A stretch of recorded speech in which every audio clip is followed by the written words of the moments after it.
কিছু কিছু মাহফিলে গেলে বলে হুজুর দোয়া করেন আমার একমাত্র ছেলে বুলেট, কি নাম, সংগ্রাম, বাবু, এলাকার লোক ধরে কি খাবো, কথা কর না কে। এমন এমন ডিজিটাল নাম আছে না নাই? পিঙ্কি, ঝুমকি, রুমকি, চুমকি, হাসি খুশি, বেবি, ছুটি, নাম রে শয়তান।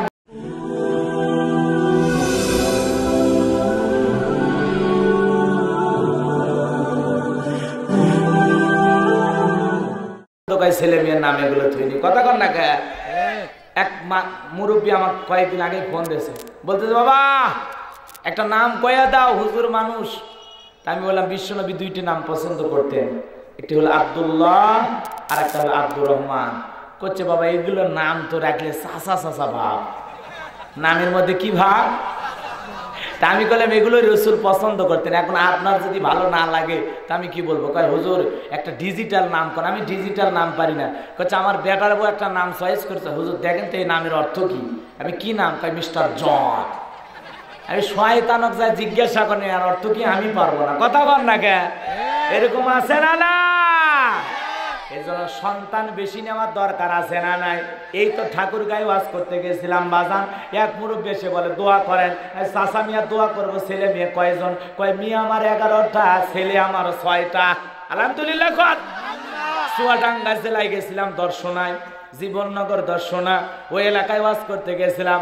এক চাচা এসে বলে হুজুর দোয়া করেন। আমি ছেলে মেয়ে কয়জন? কয় ছেলে মেয়ে আমার 13টা, সবাই কোরআনের হাফেজা। সবাই কোরআনের হাফেজ আর হাফেজা, সুবহানাল্লাহ বলেন। 13টা সন্তানই কোরআনের হাফেজ, কি ভাগ্যবান। আরেকটিবার সালাম দেব, যারা অন্তত বসেছেন একটু আওয়াজ দেবেন, এলোমেলো করে লাভ নাই। আসলে বোঝার কিছু ভুল।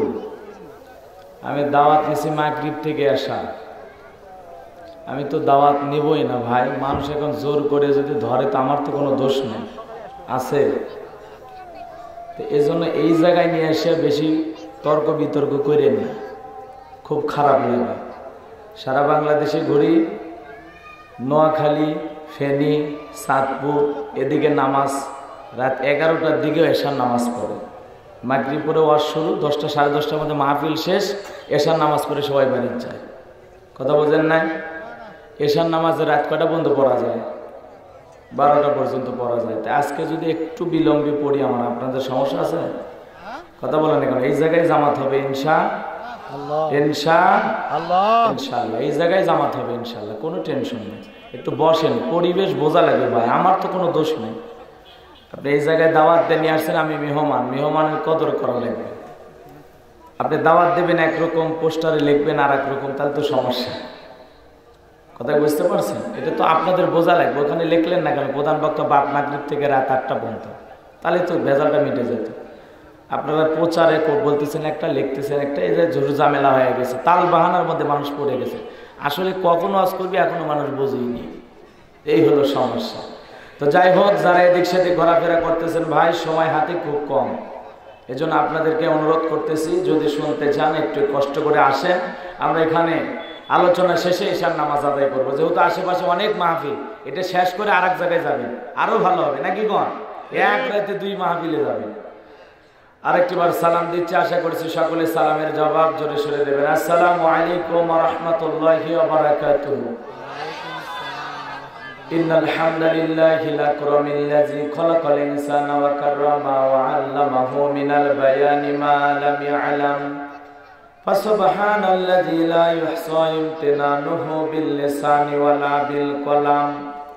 নাশহাদু আন লা ইলাহা ইল্লাল্লাহু ওয়াহদাহু লা শারীকা লাহু ওয়া নাশহাদু আন্না সাইয়্যিদানা ওয়া সানাদানা ওয়া হাবিবানা ওয়া মাওলানা মুহাম্মাদান আবদুহু ওয়া রাসূলুহু আল্লাযী আরসালাহু বিল হাক্কি বাশীরান ওয়া নাযীরান وداعيا إلى الله بإذنه وسراجا وقمرا منيرا.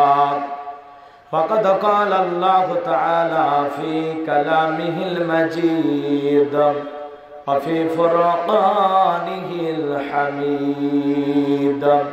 সকলে জবান ছেড়ে মুহাব্বতে আওয়াজ দিয়ে পড়ুন আউযু বিল্লাহি মিনাশ শাইতানির الشيطان الرجيم بسم الله الرحمن الرحيم يوم تقلب وجوههم في النار يقولون يا ليتنا أطعنا الله وأطعنا الرسول وقالوا ربنا إنا أطعنا سادتنا وكبراءنا فأضلونا السبيل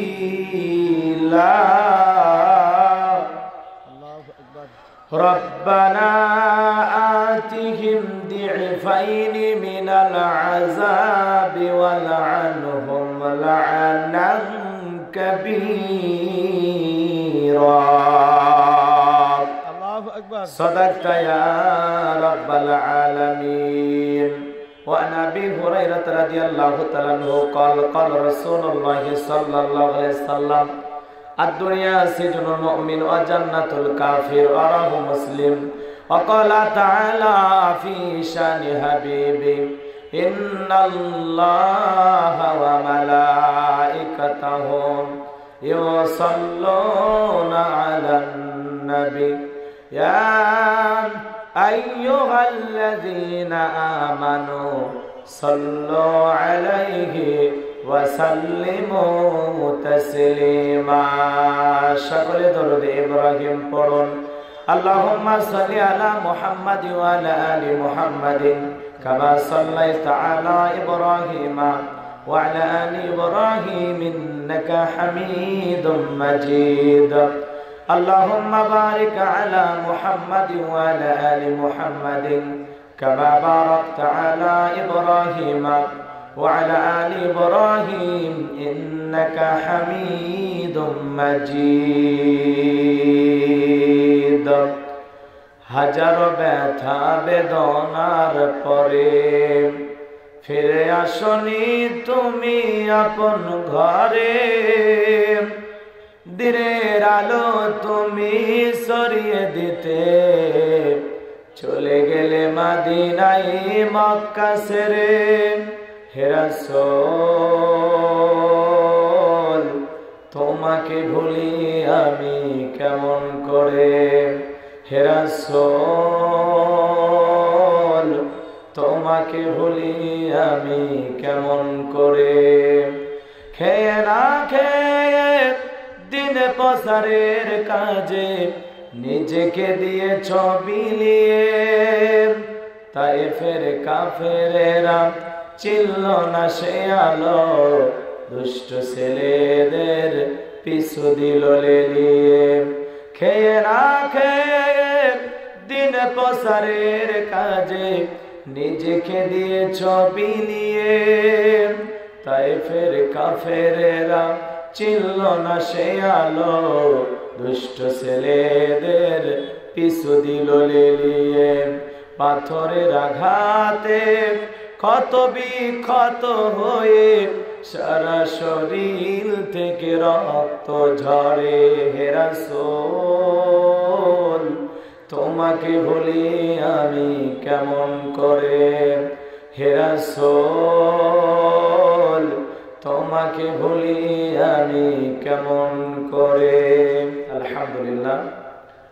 ঐতিহ্যবাহী বগুড়া জেলার সদর থানার অন্তর্গত ইসলামপুর কৃষ্ণপুর উত্তরপাড়া বাইতুল আকসা জামে মসজিদের উদ্যোগে ১৭তম অধিবেশন বিরাট তাফসীরুল কোরআন মাহফিলের সম্মানিত সুযোগ্য অনারেবল প্রেসিডেন্ট জনাব আলহাজ মোহাম্মদ আব্দুল লতিফ মন্ডল সাহেব, আল্লাহ পাক কোরআনুল কারীমের মাহফিলের সম্মানিত সভাপতিকে হায়াতে তয়্যিবা সিয়াতে কুল্লিয়া দান করুন, সকলে বলুন আমিন।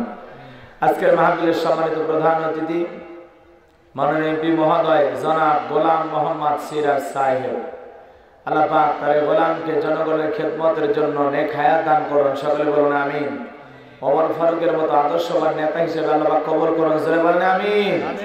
আজকের মাহফিলে বিশেষ অতিথিবৃন্দ, আমন্ত্রিত অতিথিবৃন্দ, আলোচনাকে ধন্য করেছেন হাফেজ মাওলানা কারি মোহাম্মদ শফিকুল ইসলাম সাহেব। আল্লাহ পাক প্রিয় ভাইয়ের কণ্ঠকে দিনের জন্য ইসলামের জন্য কবুল করুন, সকলে বলুন আমিন। মঞ্চে উপস্থিত সম্মানিত উলামায়ে কেরাম, আমার সামনে বসা আমার মাথার তাজ পিতৃ সমতুল্য মুরব্বী বাবাজিরা, প্রাণপ্রিয় যুবক ভাইয়েরা, ছোট্ট ছোট্ট সোনামানিকেরা, পর্দার আড়ালের সম্মানিত অবলা সরলা আবেদা সালেহা মা ও বোনেরা, প্রশাসনের সম্মানিত পুলিশ ভাইরা, ডিবির ভাইরা, জাতির ব্যক্তি ও সাংবাদিক বন্ধুগণ, বিভিন্ন রাজনৈতিক দলের সম্মানিত নেতাকর্মী ভাইয়েরা, সবাইকে আবারও সালাম বিনিময় করছি। আশা করছি সকলে সালামের জবাব জোরে সোরে দেবেন। আসসালামু আলাইকুম ওয়া রাহমাতুল্লাহি ওয়া বারাকাতুহু। ওয়া আলাইকুমুস সালাম। আমরা শুকরিয়া আদায় করতেছি সেই মহান মনিবের দরবারে, আল্লাহ পাক সুবহানাহু ওয়া তাআলা অত্যন্ত দয়া করে, করুণা করে, মায়া করে, মহব্বত করে, ভালোবেসে, পছন্দ করে, অত্র এলাকা থেকে গণে গণে গুণান্বিত করে, যাচাই বাছাই করে আজকে কোরআনুল কারীম শোনার জন্য আপনাকে আমাকে এখানে একত্রিত হওয়ার তৌফিক দান করেছেন। সেই মহান স্রষ্টার দরবারে কালিমাতুশ শুকর আদায় করে পড়ছি আলহামদুলিল্লাহ। হয় নাই কৃপণতা অলসতা দূর করে মুসলমান হিসাবে সিংহের মতো বাঘের মতো গর্জন দিয়ে দুইটা ঠোঁট নাড়ায় চিৎকার মেরে বলুন আলহামদুলিল্লাহ। করুন রব্বানা লাকাল হামদ হামদান কাসীরান তাইয়িবান মুবারাকান ফি। প্রশংসা তাই বললাম কা? প্রশংসা তাই বলে খুশি হবেন কি? সুখে থাকলেও প্রশংসা করব কার? দুঃখে থাকলেও প্রশংসা করব কার? সর্ব অবস্থায় কৃতজ্ঞতা প্রশংসা পাওয়ার একমাত্র মালিক কে? লক্ষ কোটি দরুদ সালাম মানবতার শ্রেষ্ঠ বন্ধু বিশ্বনবী বিশ্বনেতা, যে নবী আইয়ুমে জাহিলিয়াতের যুগে আগমন করে অসভ্য মানুষগুলোকে সভ্য বানিয়েছেন, অভদ্র মানুষগুলোকে ভদ্র বানিয়েছেন, কোরআন নামের সংবিধান দিয়া, কোরআনে রাজ কায়েম করে সোনালী যুগ উপহার দিয়া মদিনার পাক ভূমিতে শায়িত আছেন, সে রাসূলের প্রতি মহব্বত দিয়ে পড়ছি দরুদ সালাম। সকলেই পড়ুন সাল্লাল্লাহু আলাইহি ওয়াসাল্লাম। সম্মানিত ভাইরা, আজকের মাহফিলে আসতে পেরে বসতে পেরে আপনারা খুশি না বেজার? খুশি না বেজার? কারা কারা বেজার দু হাত তুলে দেখান তো দেখি। সকলেই খুশি? যদি হন খুশি মুখে নিয়ে হাসি আওয়াজ দেবে, সে আল্লাহ নামের এমন একটি স্লোগান দেবেন, এলাকায় যদি কোনো রামপন্থী, বামপন্থী, ইসলাম বিরোধী পোকা, সার পোকা, তেলা পোকা থাকে, ওদের কলিজায় যেন ভূমিকম্প সৃষ্টি হয় এমন আওয়াজ তুলতে রাজি আছেন যারা? বীর মুসলমানের মতো দুটি হাত টান টান করে তুলে দেখান তো তারা। লিল্লাহি তাকবীর, লিল্লাহি তাকবীর। আল কোরআনের আলম, আল হাদিসের আলম, কোরআন হাদিস যেখানে, লিল্লাহি তাকবীর। হাত নামান, আল্লাহ কবুল করুন।